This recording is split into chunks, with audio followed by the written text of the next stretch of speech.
mate, that's not a penalty. That's disgusting. That is absolutely disgusting. That is disgusting officiating, that is. UEFA should be ashamed. That's a shocking penalty, that.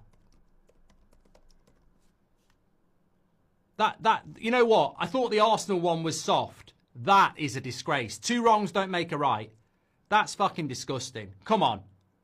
Whether you're a Real Madrid fan or not, you can't be giving penalties for that. Madrid have got a penalty because Declan Rice did nothing.